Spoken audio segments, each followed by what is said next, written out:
Do'stlar, tos bo'shig'ida katta hajmda hosila bor. Shu hosila bilan biz amaliyotga oldik. Hozir qolin bo'shig'iga tushsak, shu hosila o'z o'q atrofida aylanib chirib qolibdi.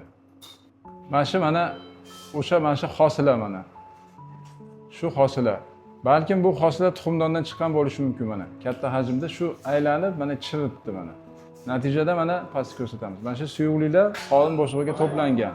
Bundan tashqari bu bemorda qo'shimcha kasalligi bor. Ya'ni jigarda polikistoz.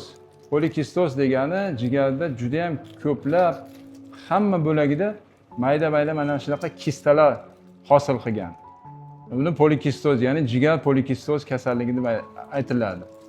Bu mana jigarning chap bo'lagi. Chap bo'lagida ham xuddi shu holat. Mana polikistoz mana. To'liq egallab bo'lgan jigarning chap bo'lagini, o'ng bo'lagini. Mana ko'rsat, yaxshilab ko'rsatamiz. Mana sababini topdik. O'sha hosila o'ng bachadon naylaridan yoki tuxumdondan chiqqanga o'xshayapti. 360 gradusga buvalib qolibdi mana. Mana buvalgan joyi mana. Shu yerdan buvalib, natijada keyin bu yog'i chirib ketgan.